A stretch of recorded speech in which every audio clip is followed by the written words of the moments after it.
Ya, shalom ibu-ibu semua dan juga ada dua orang bapak, Pak Heri dan Pak Gelen. Selamat siang, saya ucapkan untuk kita semua.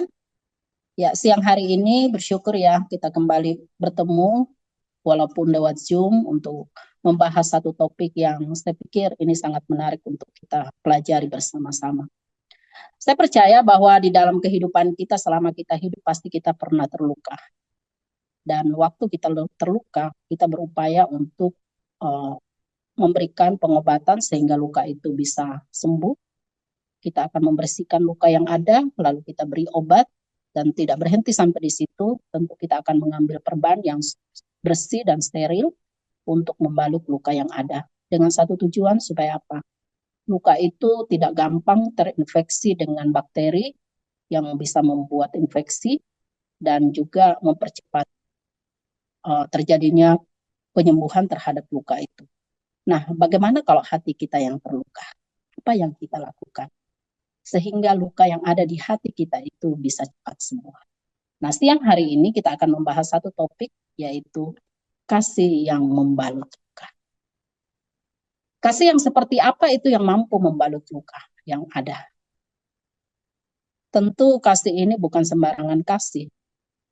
Pasti punya kualitas yang luar biasa, sehingga mempunyai kekuatan yang mampu membalut setiap luka yang ada di dalam kehidupan kita.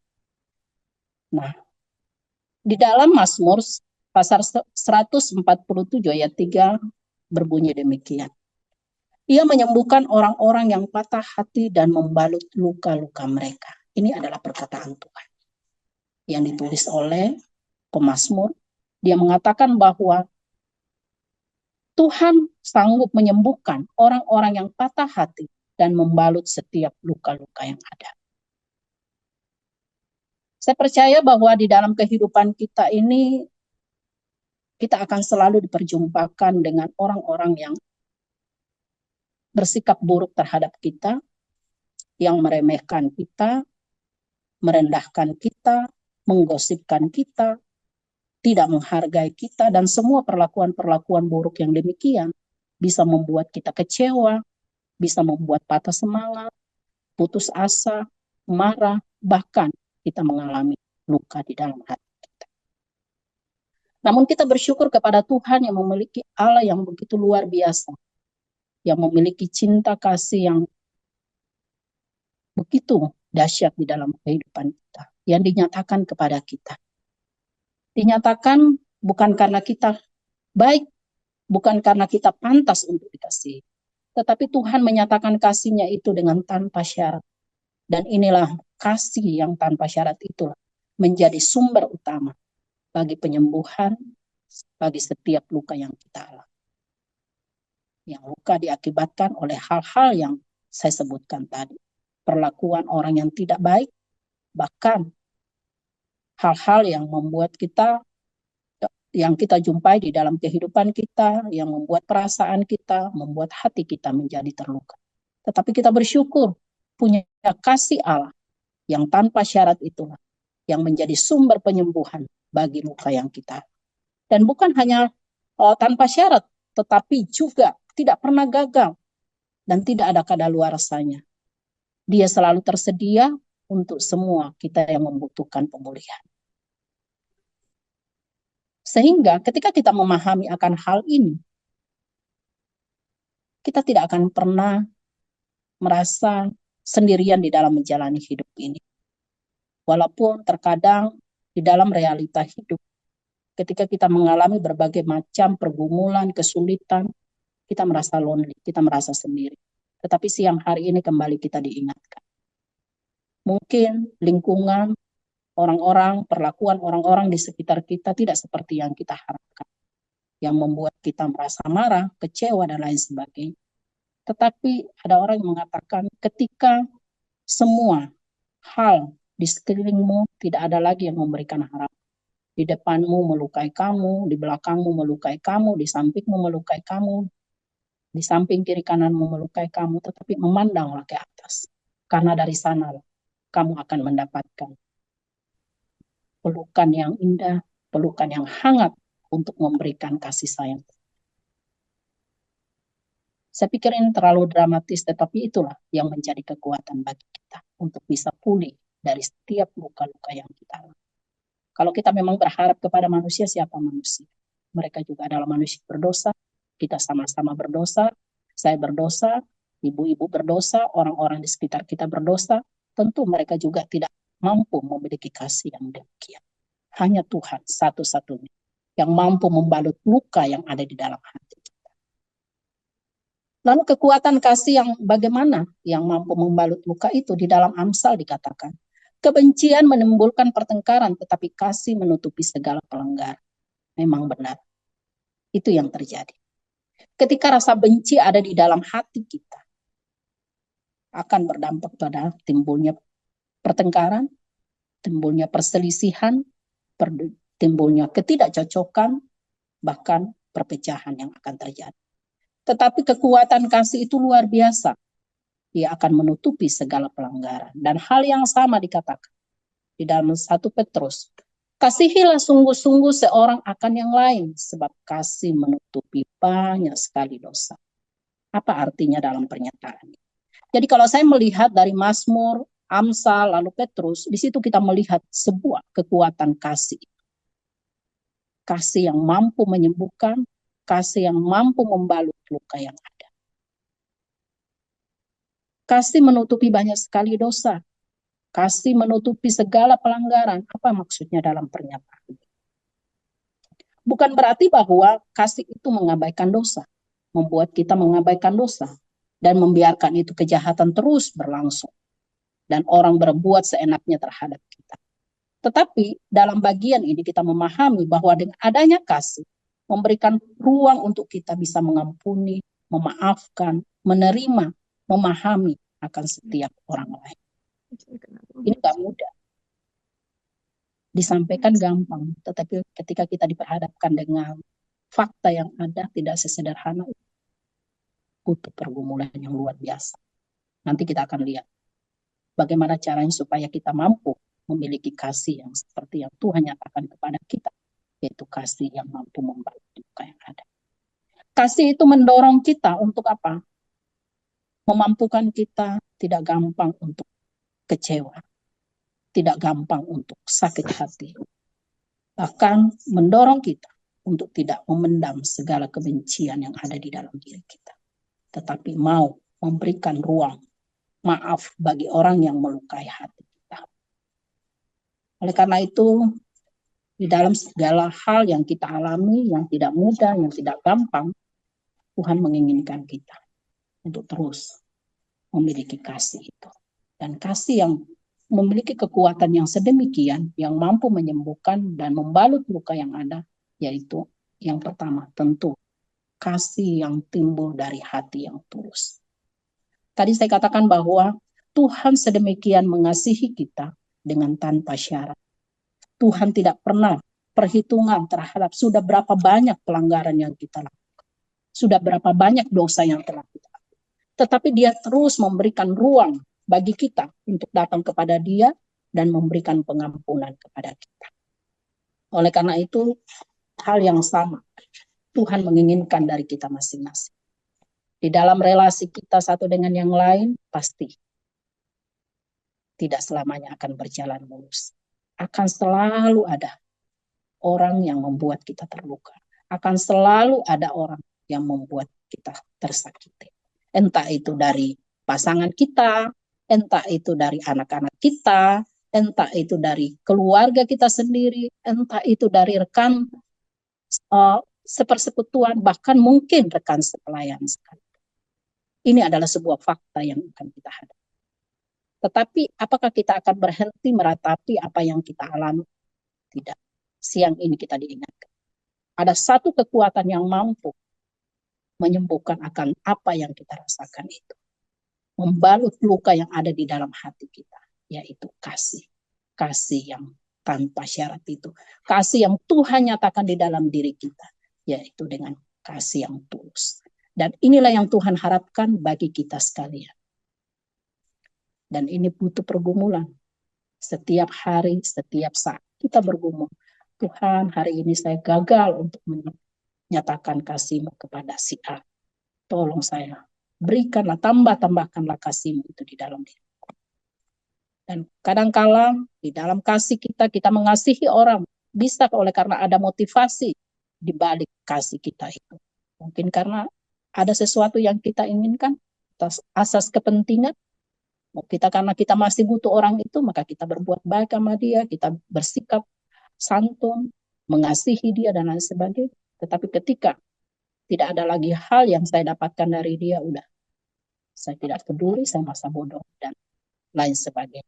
Tetapi hari ini kita diingatkan bagaimana Tuhan mengajarkan kita untuk mengasihi dengan kasih yang tulus. Bukan dengan syarat, tetapi dengan kasih agape.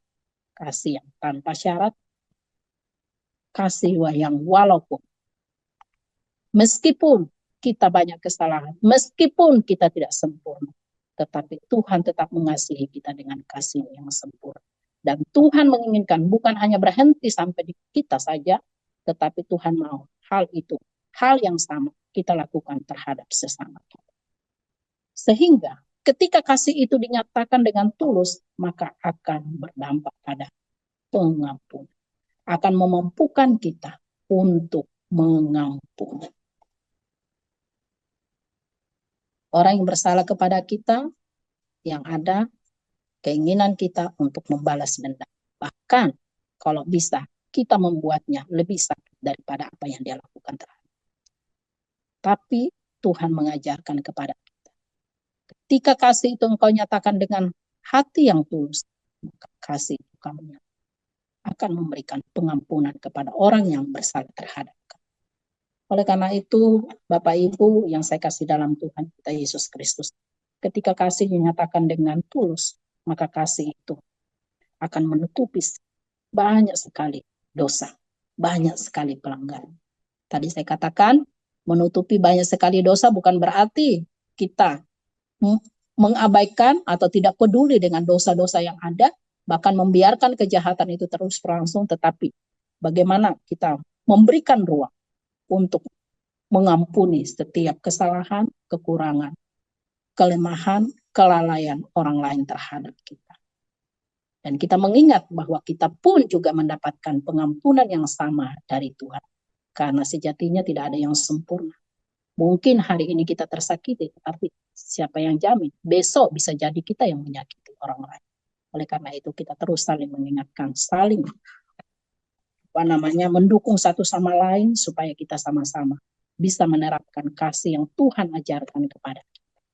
Kita bisa gagal hari ini, tetapi berjuang lagi sampai kita dimampukan oleh Tuhan untuk benar-benar menyatakan kasih itu terhadap orang-orang secara khusus bagi orang-orang yang bersifat toksik di dalam diri kita, yang selalu menyakiti kita, yang membuat kita terluka dan lain sebagainya.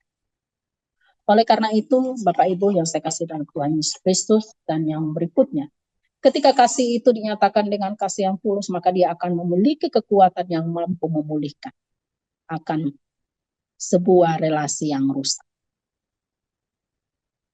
Ketika manusia jatuh ke dalam dosa, maka relasinya dengan Tuhannya menjadi terputus, menjadi rusak.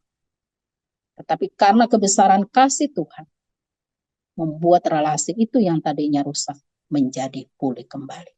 Dan ini juga Tuhan harapkan di dalam kehidupan kita sebagai anak-anak Tuhan. Tidak ada gading yang tak retak. Tidak ada satu hubungan yang tidak ada masalah. Tetapi bagaimana kita belajar untuk memulihkan akan relasi itu dengan cinta kasih yang Tuhan ajarkan dan Tuhan ajarkan bagi kita masing-masing. Gampang? Enggak gampang. Tetapi percayalah, dengan kita mengandalkan Tuhan, memohon kekuatan daripada Tuhan, Tuhanlah yang akan memampukan kita. Kalau kita mengikuti ego kita, siapa yang mau mengampuni? Enggak ada. Semuanya akan mempertahankan egonya, mempertahankan ya gengsinya masing-masing. Tetapi dalam bagian ini saya secara pribadi ya terus diingatkan. Kalau membicarakan gampang, tetapi ketika kita mempraktekannya, waduh, nggak sesederhana itu. Oleh karena itu dan pada akhirnya, Seharusnya kasih itulah yang akan mendatangkan sebuah sukacita di dalam diri kita.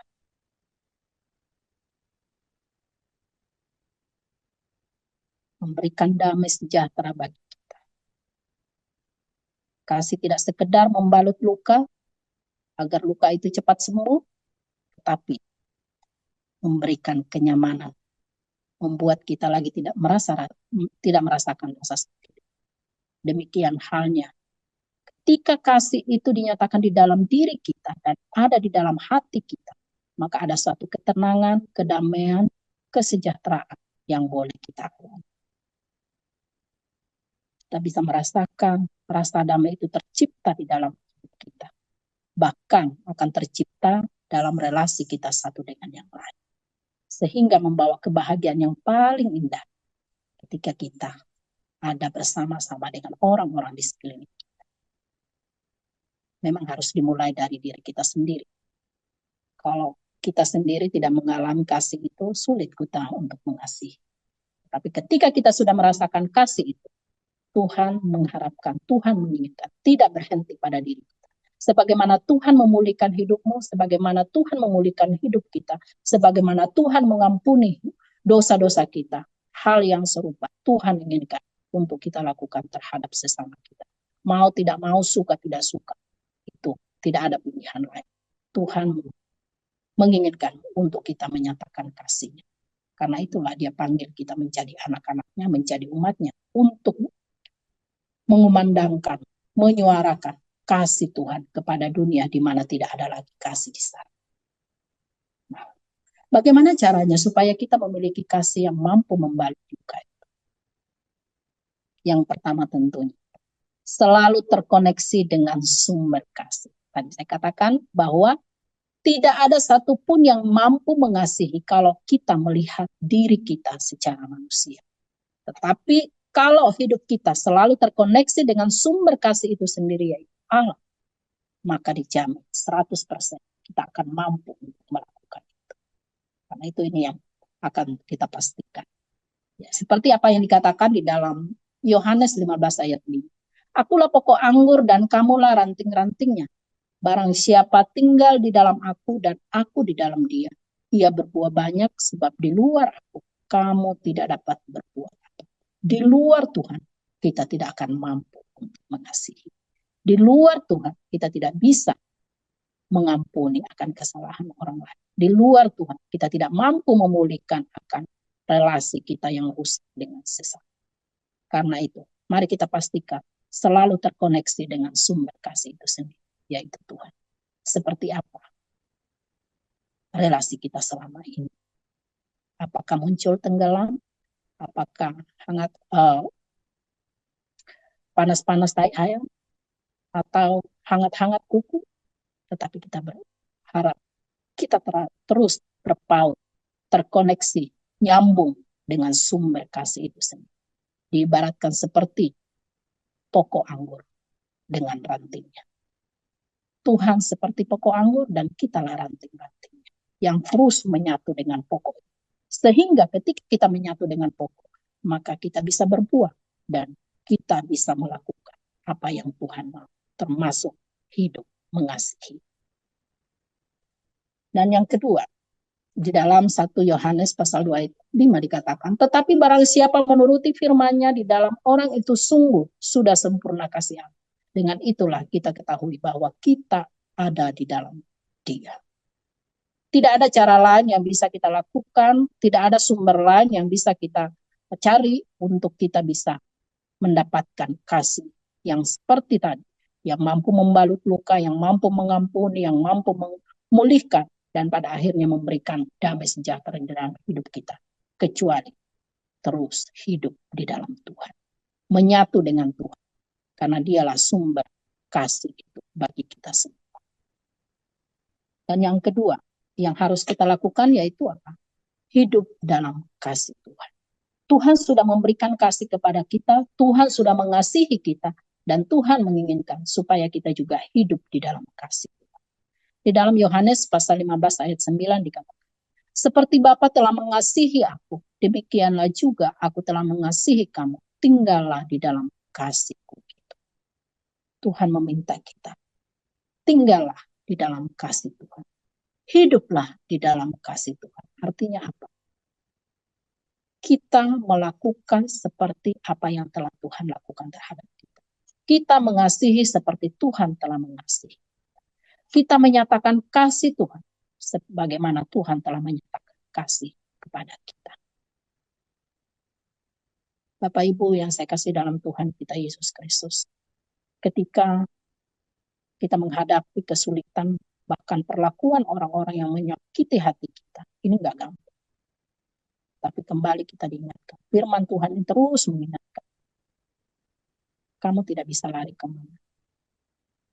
Kamu harus selalu ingat bagaimana Tuhan mengasihi kita. Demikianlah Tuhan menginginkan supaya kita mengasihi orang-orang yang sulit sekalipun untuk kita kasih. Karena kalau kita merenung sejenak siapa diri kita, emang kita juga layak untuk dikasih. Kita juga manusia yang nggak pantas untuk dikasih. Tetapi dalam bagian ini kembali diingatkan, supaya kita memiliki kasih seperti yang Tuhan nyatakan kepada kita, kasih yang mampu mengampuni, memulihkan, dan lain sebagainya. Kita belajar untuk hidup di dalam kasih Tuhan, bukan kasih yang lain. Dan yang terakhir,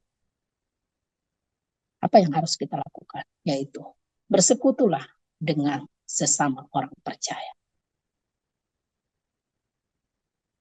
Ini penting. Itulah gunanya adanya persekutuan ibu-ibu. Bukan hanya sekedar ngumpul, bukan hanya sekedar datang supaya kita tertawa bersama, happy bersama. Tetapi lebih dari itu, bagaimana kita saling menguatkan, saling merangkul.